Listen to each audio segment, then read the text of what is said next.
For weeks, Misrata in Libya has been a war zone, a battle between the forces of Colonel Gaddafi and the people of that city that's happening largely out of sight of the rest of the world. Tonight, ITV News can reveal how the killing of civilians, including children, is still going on, despite the promised protection from NATO. Ours is the first team of British TV journalists to witness what is happening there. Fighting started in Misrata, Libya's third largest city, 54 days ago. Since then, the battle between pro- and anti-Gaddafi forces have divided it.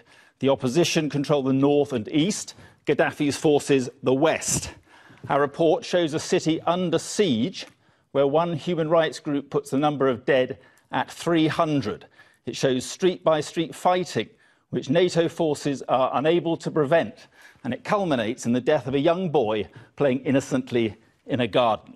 Our international correspondent John Irvine and cameraman Sean Swan reached the city the only way possible, from the sea. Here, then, is their exclusive and, at times, distressing report.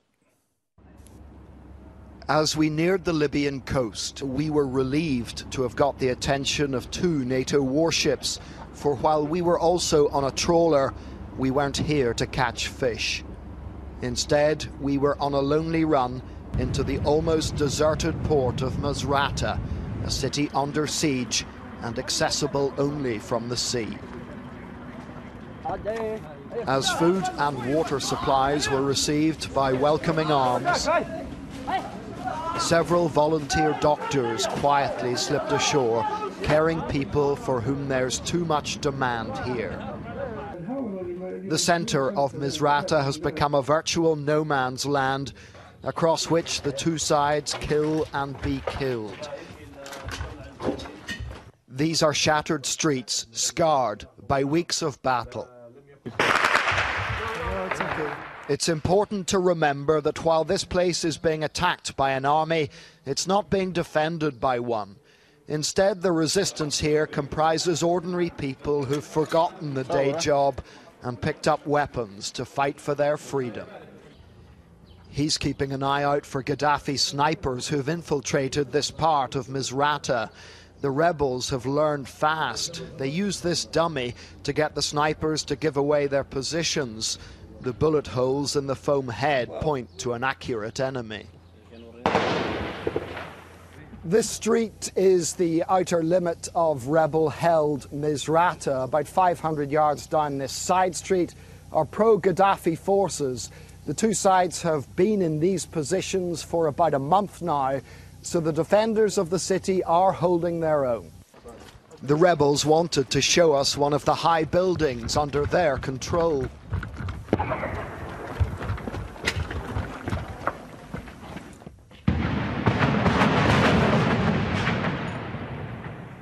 This place has been held at a cost.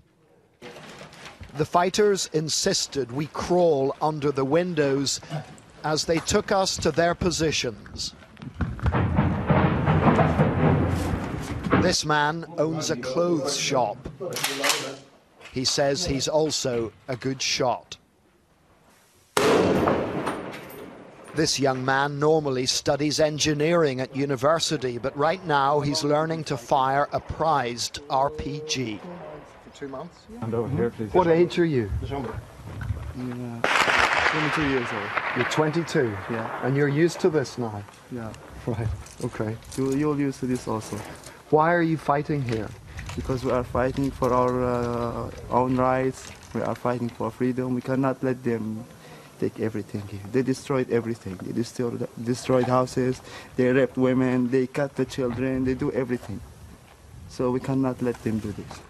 Mohammed is a doctor of physics who left his Manchester home to attend the funeral of his brother, the first victim of the fighting in Misrata. He took up arms himself, but got shot last Wednesday. And still you stay here? Yes. Why do you stay? This is the price of my country freedom. I've been in the UK for more than 10 years, and I feel the freedom. I feel democracy. I need my people to feel it as well. The men were preparing for another assault by Gaddafi forces. They're fighting with their backs to the sea against a better equipped enemy. But these rebels do have their wits about them. The defenders of Misrata have had to be resourceful just to survive. To prevent Gaddafi's tanks getting to the town centre along this main road, the men here filled these lorries with sand, put them in first gear and allowed them to chug across the road. Not even a tank shell could shift this one. Nearby, this burning tank recovery vehicle bore testament to the resolve and bravery of the rebel fighters. But as we saw at one of the few hospitals still functioning here, Misrata is paying a heavy price for its defiance. The city is a thorn in the colonel's side, an embarrassment not far from his capital and his hometown. He's trying to bleed it into submission, but the people here know that despite the toll, surrender would mean slaughter for all of them. And so they all do what they can. People like this oncology surgeon who trained at Edinburgh's Royal College but is now learning different skills. We are not qualified to be war surgeons, but no choice. As the injured continued to arrive here, it became obvious to us that most of them were not fighters, but civilians, injured by indiscriminate gun and mortar fire directed by Gaddafi forces. These men were mourning the loss of two brothers cut to pieces by a mortar shell. This 12-year-old boy had been shot in the leg, but in Misrata terms, he was lucky. So was this girl. She'd come in to have the dressings changed on the bullet wound to the back that nearly killed her. Soon afterwards, in a place we thought safe, a mortar round reminded us that there's nowhere safe in this city under siege. It had exploded in a garden where children were playing.